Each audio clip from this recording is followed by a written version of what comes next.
Ordinance में कुलभूषण यादव की सजा खत्म नहीं की गई। वजीर कानून बैरिस्टर फरोग नसीम का पार्लियामेंट में बयान। सुप्रीम कोर्ट की नैब की कारकर्दगी पर कड़ी सियासी इंजीनियरिंग और दबाव डालने के लिए इस्तेमाल होता है। इस इल्जाम में अब काफी वजन भी है। इसकी मिसाल ख्वाजा साद रफीक और उनके भाई सलमान रफीक का केस है, जिन्हें नैब ने दिसंबर 2018 में पैरागॉन हाउसिंग स्कीम में करप्शन के इल्जाम में गिरफ्तार किया। 15 माह तक ये दोनों भाई नैब की हिरासत में रहे, मगर नैब उनके खिलाफ कोई भी सबूत पेश करने में नाकाम रहा।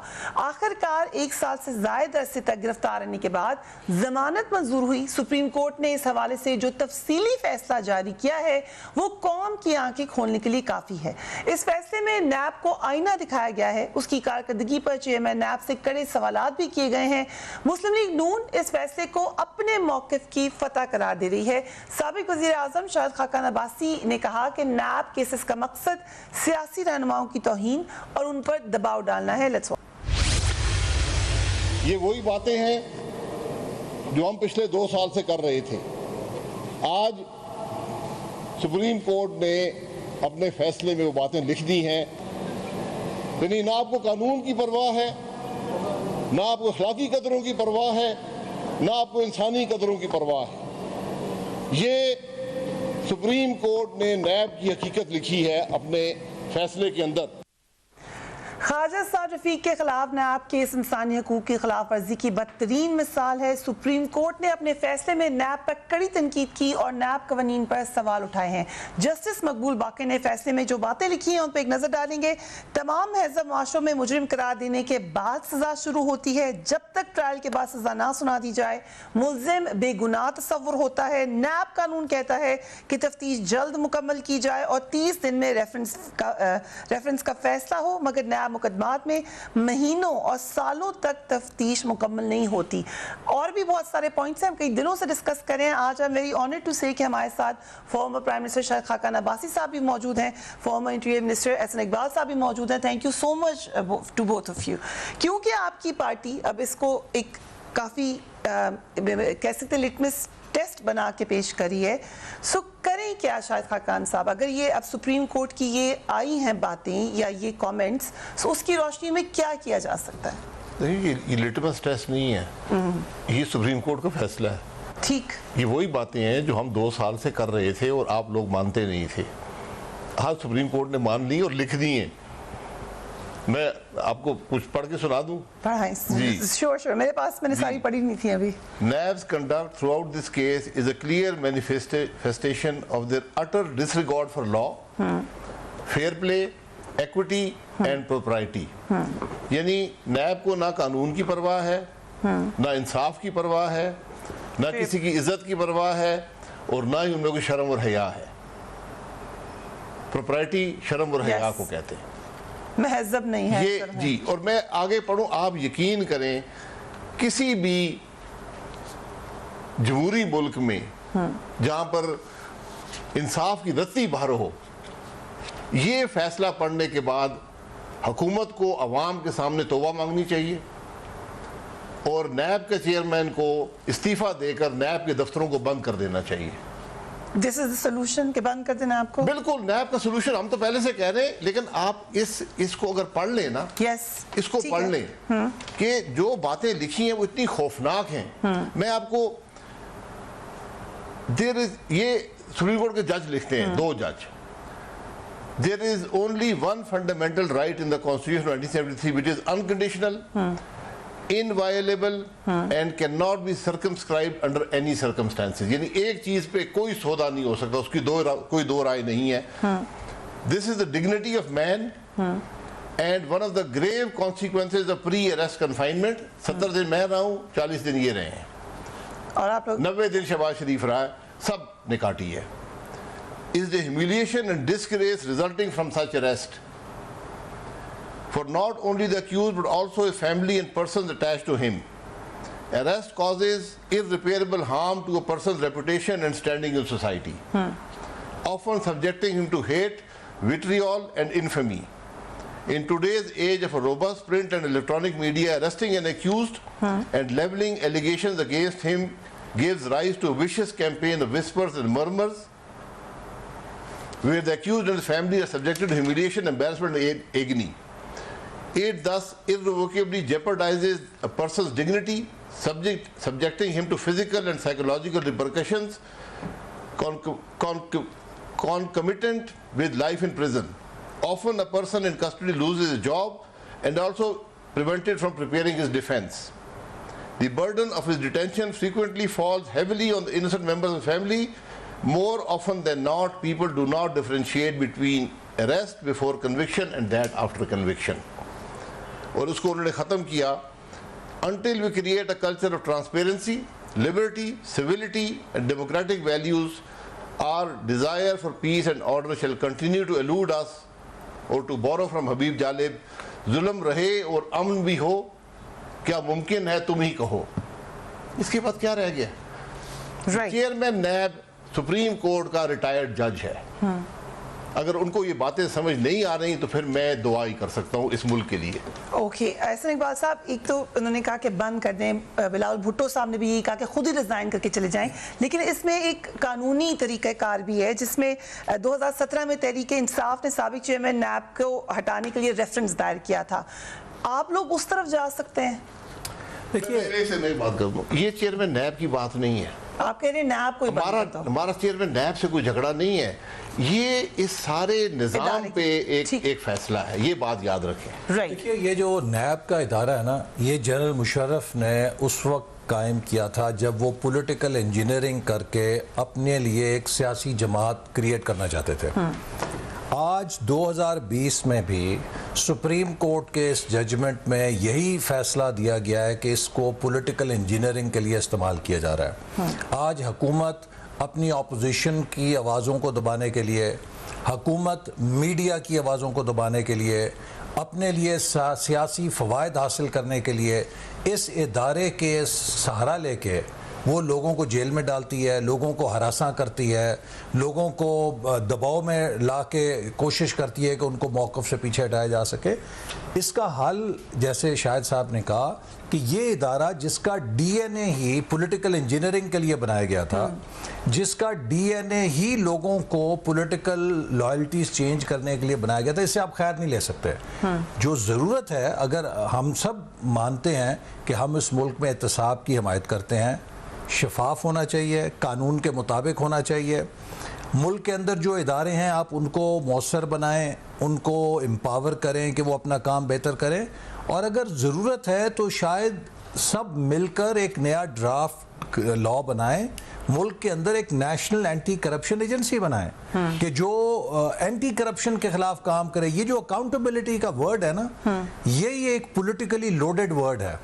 ये अकाउंटेबिलिटी हमेशा आती है सियासतदानों के खिलाफ जब मुल्क में मार्शल लॉ लगता है, और मार्शल लॉ के बाद ये कोशिश की जाती है कि हर सियासतदान को आप साबित करें कि वो गलत है, वो चोर है, वो डाकू है।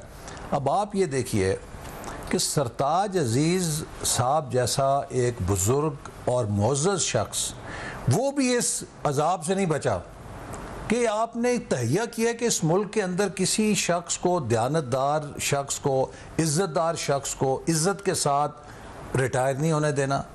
इस दुनिया में हर किसी पे आपने धब्बे फेंकने हैं कि पाकिस्तान का हर जो सिविलियन पॉलिटिशियन है वो चोर है, वो डाकू। क्या मकसद है? मैं तो दंग रह गया हूँ कि ये किस हद तक जा रहे हैं, और ऐसे ऐसे मज़क्का खेज़ केस बनाते हैं कि आप अगर मेरे ख़िलाफ़ जो केस बनाया उसकी इंक्वायरी की नैब की प्रेस रिलीज़ पढ़ें कि जी नारोवाल स्पोर्ट सिटी में नैब ने तहकीकात शुरू कर दी। किस बात पे शुरू की? कि जी इंडिया के बॉर्डर से 800 मीटर के ऊपर ये बनाया जा रहा है। भाई गूगल मैप अल्लाह के बंदे खोल लो, उसी पे देख लो, पहले 14 किलोमीटर और नारोवाल शहर से भी ज्यादा फासला है इसका 800 मीटर। फिर जी 6 अरब का उसमें खर्चा कर दिया गया बॉर्डर के ऊपर, जबकि प्रोजेक्ट की पूरी कॉस्ट ही 2.9 बिलियन है। जिस प्रोजेक्ट की कॉस्ट ही 2.9 बिलियन है उसमें से 6 अरब रुपया कैसे बॉर्डर पे खर्च कर दिया गया। लेकिन आपने पकड़ के मुझे तो अंदर कर दिया 2.25 महीने के लिए। किस बुनियाद के ऊपर? कि जी आप स्पोर्ट्स सिटी मंसूबे को क्यों बनाया? मैंने पूछा कि क्या मेरे पे कोई फाइनेंशियल एम्बेजलमेंट का चार्ज है, कोई मैंने कमीशन ली है, कोई मैंने किकबैक लिया है, मैंने कोई माली फ़ायदा लिया है। नहीं जी, आपने इख्तियारात का नाजायज़ इस्तेमाल किया है और ये स्पोर्ट सिटी नारोवाल में बनाई है। तो क्या वो नाइट क्लब है, क्या वो कैसीनो है, क्या वो जुए का अड्डा है? एक खेलों का मंसूबा है जो हमारे नौजवानों के लिए है। ऐसे 50 और बनने चाहिए मुल्क के अंदर। राइट, ठीक। अब कुछ और सवाल, पीटीआई या गवर्नमेंट के लोग वो ये कहते हैं कि आप लोगों के पास पूरा मौका था, आप इस नैप में अगर इतनी गलतियां थी तो आप उसको रोकते। पहले जो चेयरमैन आते थे वो पीपल्स पार्टी के खिलाफ मुकदमात बनाते थे, उस वक्त पीएमएलएन खुश थी, मगर अब जब अपने खिलाफ मुकदमात बने और अगेन पीटीआई ये कहती है कि हमने तो कोई मुकदमात ही नहीं बनाए, तो पहले से चल रहे थे। So what's the answer to that? देखिए, मुकदमात पहले के कोई नहीं है, मुकदमात इसी दौर में बने और ये पहली हुकूमत है, ये पहला वज़ीर-ए-आज़म है जो क्लेम करता है कि मैं केस बनाता हूँ। प्राइम मिनिस्टर खुद कहता है मैं केस बनाया हूँ, मैंने इसको अंदर किया है। मेरे बारे में अमेरिका में तकरीर में इस मुल्क के वज़ीर-ए-आज़म ने नाम लेकर कहा कि वो कहता था मुझे पकड़ो, मैंने उसको अंदर कर दिया।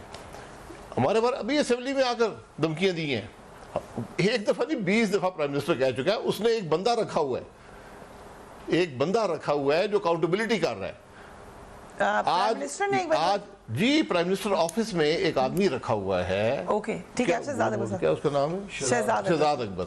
वो अब एडवाइजर बन गया, वो असेंबली में भी आया करेगा, इंटीरियर मिनिस्ट्री, उसका हम इंतजार कर रहे हैं। तो उसका काम ये है कि वो अकाउंटेबिलिटी करे। ठीक। और ये आज हकीकत है कि चेयरमैन नैब को जाली वीडियो बनाकर ये हुकूमत ब्लैकमेल कर रही है। ये आप देखेंगे जो अर्शद मलिक के साथ हुआ है ना, वीडियो जाली है जी, मैं तो जाली कहूंगा ना। ठीक। जब तक देखिए इंसाफ का तकाजा होता है कि जब तक प्रूव ना हो जाए जाली होती है। जाली वीडियो इस हुकूमत के एसएपीएम ने चलाई, जिस तरह ये एसएपीएम है वो भी एसएपीएम था, उसने चलाई, इस जज साहब को, चेयरमैन को ब्लैकमेल किया और अब उसको इस्तेमाल करते हैं। मैं आपको सबूत दे देता हूँ, सबूत भी इसी जजमेंट के अंदर है। ठीक, मैं अपनी तरफ से कुछ नहीं बोलूंगा। सही, सुन लें। डिस्क्रिमिनेटरी अप्रोच ऑफ नैब, ये इंग्लिश में है तो इंग्लिश इजाजत है। Discriminatory approach of NAB also is affecting its image and has shaken the faith of the people, its credibility and impartiality. NAB seems reluctant in proceeding against people on one side of the political divide, even in respect of financial scams of massive proportion. ठीक। Financial scams of massive proportion हुकूमत की नहीं देखती, while those on the other side, मैं और हसन इकबाल साहब, are being arrested and incarcerated for months and years without providing any sufficient cause, when even the NAB law mandates investigations to be concluded expeditiously and trial to be concluded within 30 days. But this question was कि ये तो अभी supreme court ने कह दिया, आप लोग पहले कह रहे थे, लेकिन उस वक्त क्यों नहीं कह रहे थे जब पीपल्स पार्टी कह रही थी? जी मैं बताता हूँ ना, क्योंकि हमने कभी NAB के मामले में इंटरफियर नहीं किया।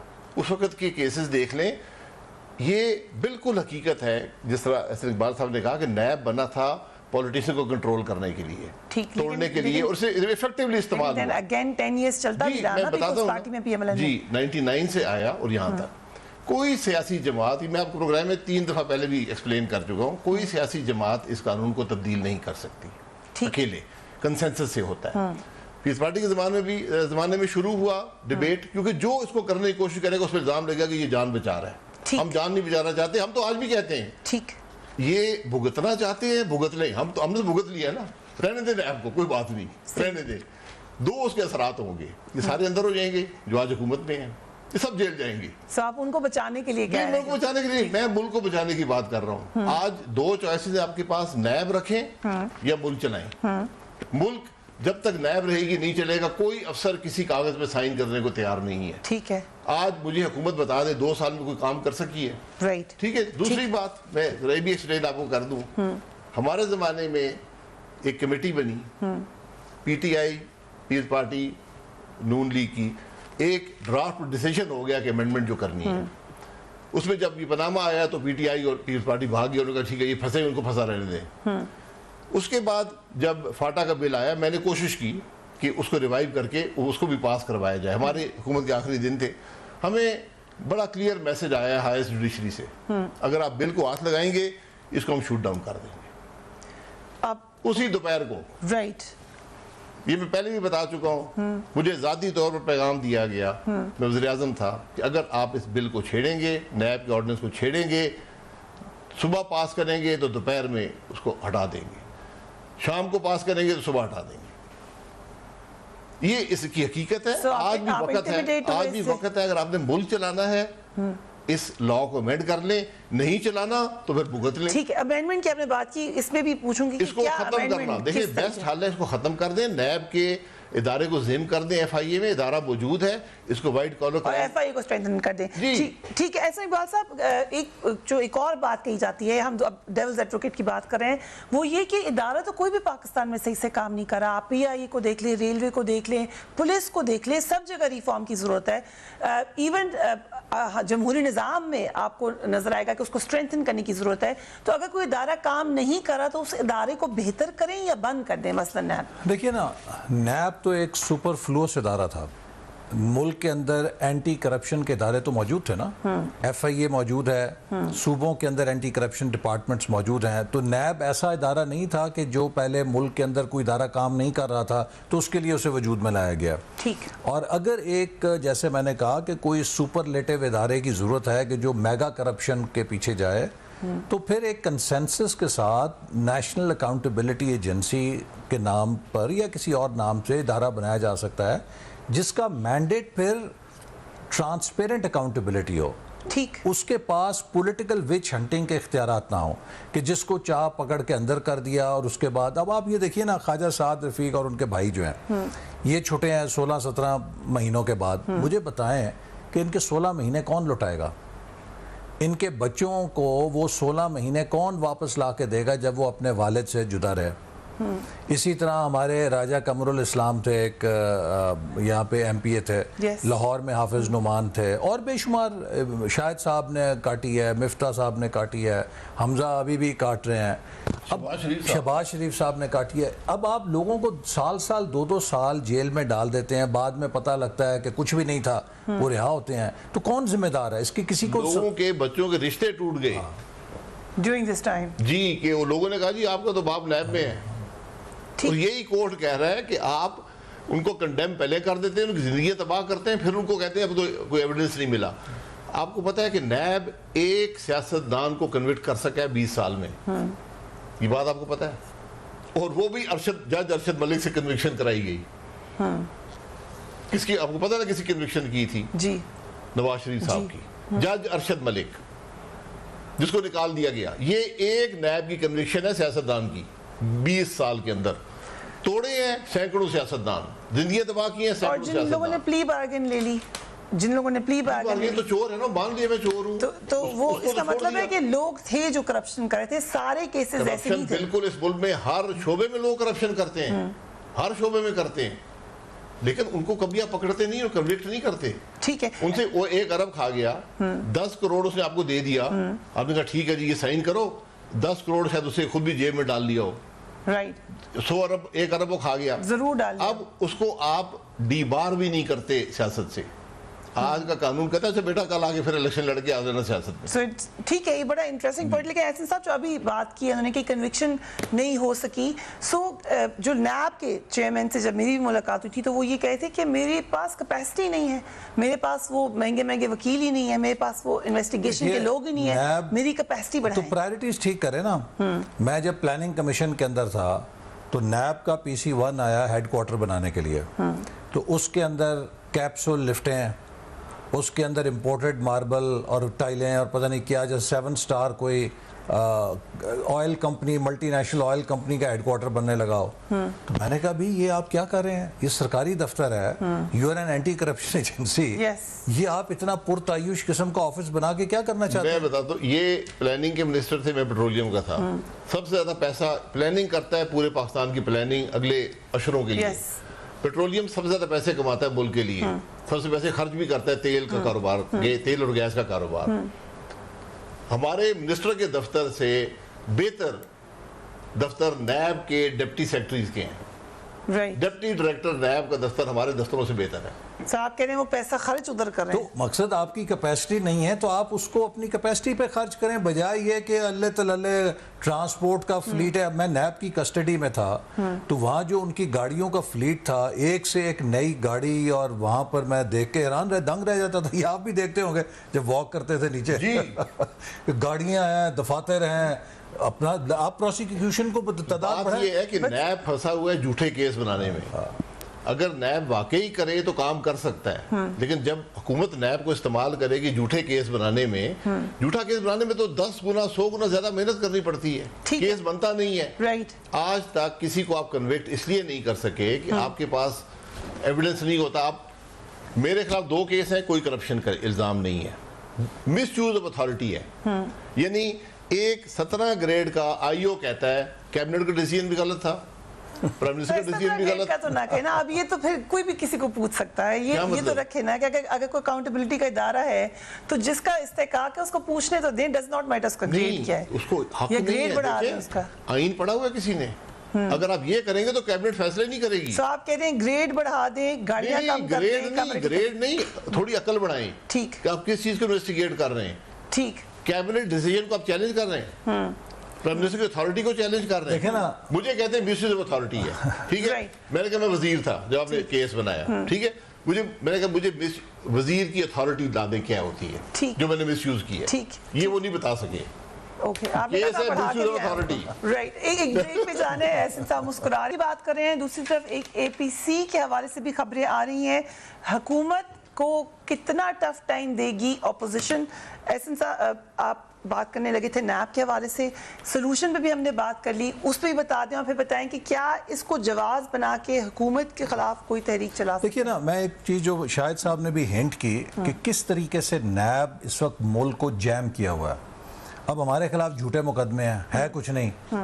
अब क्या है कि कम से कम मेरे केस में भी और इनके केस में भी 30, 40, 50 सरकारी अफसर बुला के नैब के दफ्तर में 2-2, 3-3 घंटे उनको एक ड्रोने माहौल में बिठा के उन्हें कहा जाता है देखो तुम्हारा ये अरेस्ट वारंट है, हम तुम्हें पकड़ भी सकते हैं, अंदर कर सकते हैं 90 दिन के लिए, वरना ये है कि एक कोई वादा माफ गवाह बनो और कोई अपने मिनिस्टर के खिलाफ बयान दे के जाओ कि उसने हमसे ज़बरदस्ती ये काम कराया था। वो कहते जी अब है नहीं, हम कैसे झूठ बोलें। तो उनको डराते हैं, धमकाते हैं। लिहाजा वो अफसर जब बेचारा वो 2-3 घंटे की एक सख्ती काट के नैब के दफ्तर से बाहर निकलता है तो निकलते साथ ही वो कानों को हाथ लगाता है कि आइंदा मेरे फरिश्तों की तौबा, जो हुकूमत पाकिस्तान या किसी मंसूबे की फाइल पे मैंने दस्तखत किए, चाहे वो कितने ही ट्रांसपेरेंट क्यों ना हो, क्योंकि मैं ये इंक्वायरियाँ भुगतने के लिए तैयार नहीं। कल को मेरी जो पेंशन है वो मैं वकीलों को दूंगा अपने बच्चों की बजाय कि वो मुझे जाके बेगुनाह साबित करें नैब की एहतसाब की अदालत में। तो इस वक्त पाकिस्तान की administrative machinery completely cut off हो गई है। उन्होंने फैसला साजी को छोड़ दिया है क्योंकि वो कोई वज़न नहीं उठाना चाहते जिससे कि उन्हें कल को बेजा तौर पे हरासा किया जाए। और आपने इससे पहले कहा ना कि ये इदारे फैसले नहीं करते। देखें, हमारे मुल्क के इदारे बुरे भी हैं लेकिन उतने ही काबिल भी हैं। मैं आपको एक मिसाल देता हूँ कि जब CPEC हमने दस्तखत किया चाइना के साथ, तो यहाँ पर सब लोगों का ख्याल था कि पाकिस्तान का पब्लिक सेक्टर चीन की मशीन या रफ्तार से, उनकी मशीन की रफ्तार से कदम मिला के नहीं चल सकेगा। बिल्कुल था। 4 सालों में $28.5 अरब की इन्वेस्टमेंट हमने मटीरियलाइज की, हर शोबे के अंदर की। शाहिद साहब की मिनिस्ट्री में हुई, वाटर एंड पावर में हुई, कम्युनिकेशन में हुई, हर शोबे के अंदर हुई, पोर्ट एंड शिपिंग में हुई। किसने की?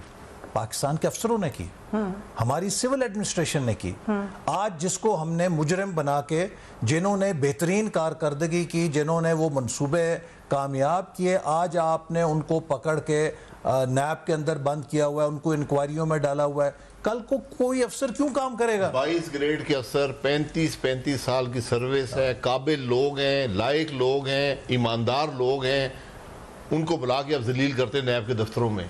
पर हैविंग सेड दैट, ये भी तो कहते हैं कि ये भी पैसे जो मिसिंग हो गए वो कैसे चलेगा? कौन से पैसे जो भी मिसिंग हो गए या बहुत सारा पैसा हमारा चैलेंज है। मैं 100 दफा कह चुका हूँ असेंबली में, बाहर, हमारे 5 साल की हुकूमत है, एक करप्शन का केस ले आए, एक मैं हाजिर हूँ। You're saying कि 0% ट्रांसपेरेंसी है, देखें 0% करप्शन है। इंटरनेशनल ऑडिट करवाने के लिए रेडी हैं आप? ऑडिट और चीज होती है, audit para is something else. मैं करप्शन की बात कर रहा हूँ, ठीक। रिकॉर्ड आपके पास है ना। मैं इस हुकूमत, आप मुझे इस हुकूमत की ईसीसी कैबिनेट के फैसलों का रिकॉर्ड दें, मैं आपको करप्शन दिखाता हूँ। चीनी के में करप्शन, गंदम में करप्शन, ठीक। दवाइयों में करप्शन, पोर्ट्स एंड शिपिंग में करप्शन, फाइनेंस में करप्शन। एक लिस्ट है करप्शन की, और छोटे मोटे स्कैंडल नहीं है। सुप्रीम कोर्ट ने कहा है reluctant to proceed against the government in respect of financial scams of massive proportion। ठीक, यानी छोटे मोटे करप्शन नहीं है, I like बड़े-बड़े। it कि आप सुप्रीम कोर्ट को कितना ज्यादा एज रेफरेंस ले रहे हैं। I like this। ये बीच में भी एविडेंस चेंज होगी। ये डिसीजन है, और मैं कहता हूँ ये तो कानून है अब। ये पाकिस्तान में हर जो आदमी सियासत में है ना, उसको ये पढ़ना चाहिए। मैं आपको इसका स्टार्ट पढ़ देता हूँ, वो सबसे इंपॉर्टेंट है। ठीक है। वो शुरू होता है जॉन स्टुअर्ट मिल, जो आज से 170 साल पहले एक अंग्रेज फिलोसफर था, उसके एक छोटे से कोट से, जो आज भी पाकिस्तान के लिए ये लम्हा फिक्रिया है। ठीक। A state which devolves its man ठीक। in order that they may be more docile instruments in its hands, even for beneficial purposes। हो सकता है आपका कोई फायदा हो जाए। will find that with small men no great thing can be accomplished। ये आज हमारे मुल्क के मसला है, बड़ी कुर्सियों पर छोटे लोग बैठे हैं। कॉम्प्रोमाइज हो गया इसका बड़ी मतलब। कुर्सियों पर छोटे लोग बैठे हैं, ये कह रहा है सुप्रीम कोर्ट। राइट, जो कि मोदी साहब के बारे में प्राइम मिनिस्टर इमरान खान ने, साहब इंफॉर्मेशन मिनिस्टर हैं, वो कह रहे हैं कि ऑपोजिशन खुलकर करप्शन की खातिर ये मुतालबा कर रही है। अगर नैब के इदारे को बंद कर दिया गया तो मुल्क करप्शन वालों के लिए जन्नत बन जाएगा। तरीका क्या होगा फिर? आपने कहा एफआईए को स्ट्रेंथन कर दे, लेकिन शिबली FIA फराज कर नहीं साहब को ये सुप्रीम कोर्ट का फैसला पढ़ा दें। ऑपोजिशन जो बात कर रही है वो कर रही है जो सुप्रीम कोर्ट ने अपने फैसले में लिखी है। ठीक। हम इस मुल्क के अंदर इत्तेसाब के हामी हैं, लेकिन हम इत्तेसाब के नाम पे सियासी इंतकाम की इजाज़त नहीं देंगे। हम इस मुल्क में इत्तेसाब के नाम पे पाकिस्तान की फैसला साजी को तबाह करने की इजाज़त नहीं देंगे। हम इत्तेसाब के नाम पे अपने नौजवानों के मुस्तकबिल को तबाह करने की इजाज़त नहीं देंगे। आज आप देखिए ना, अमलन आपकी मईशत फुल स्टॉप क्या, न्यूट्रल भी नहीं, रिवर्स गियर में लग गई हुई है। But that's not because of NAB. It is because of NAB, it is because of NAB. दुनिया इस वक्त पाकिस्तान के कौन से बड़े बड़े बिजनेसमैन हैं? जो बड़ा बिजनेस ग्रुप है उसको आपने नैब के आगे डाला हुआ है। नैब के आपके 10 टॉप टैक्स पेयर्स में 8 नैब के केसेस भुगत रहे हैं। ठीक। हालांकि नैब जो है सिर्फ हमारे लिए है। आपके लिए? जी, हमारे लिए, यानी सियासतदानों के लिए। ठीक है, but you're also businessman. जी, बिजनेसमैन को छोड़े ना, वो मेरा जाती काम है, जो मर्जी करूं। ये होल्डर्स पब्लिक ऑफिस के लिए है। ठीक। पकड़ते बिजनेसमैन को हैं, राइट, कमाई के लिए। हर हाउसिंग कमेटी से कमाई करते हैं। ठीक। शिबली फराज साहब से मेरी गुजारिश ये है, इंफॉर्मेशन मिनिस्टर बन गए, उनके वालिद का बहुत बड़ा नाम था, उसको बदनाम मत करें। आप इस 5 साल की हुकूमत का एक करप्शन का केस अवाम के सामने ले आए। 2 साल हो गए, मिला कोई आपको? मैं इस हुकूमत के 10 केस आपके सामने रखूंगा। ओके, अब एक थोड़ी सी अगर हम लार्जर पिक्चर को ले लें, एहसन साहब, आप दोनों से मेरा सवाल ये है, हम कहते हैं पीटीआई को आप खैबर पख्तूनख्वा में नहीं कर सके एहतसाब, वो माफ़ी भी मांगी खान साहब ने कि मैं माफ़ी मांगता हूँ कि नहीं कर सका।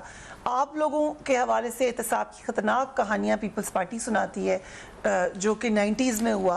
अब ये नैब का मामला सुप्रीम कोर्ट ने कह दिया है, क्या हम ये अस्यूम कर लें कि पाकिस्तान में एहतसाब होगा ही नहीं? देखिए ना, पाकिस्तान में एहतसाब अगर पॉलिटिकल पर्पसेस के लिए होगा तो एहतसाब डिस्क्रेडिट होगा। और ये बात मैं नैब के अफसरों को भी कहता था, जो उनके मिडिल लेवल के अफसर हैं, कि ये आप लोग जो हमसे काम कर रहे हैं, जो आप लोगों ने अच्छा काम किया उस पर भी पानी फिर जाएगा। कि जो आपने किसी जगह वाकई करप्शन पकड़ी है या रिकवरी की है, आप अपने सारे काम को मुतनाज़ा क्यों कर रहे हैं? लेकिन वो बेचारे छोटे अफसर थे, वो तो चुप रहते थे, खामोश रहते थे। हम एहतसाब के हक में हैं, लेकिन एहतसाब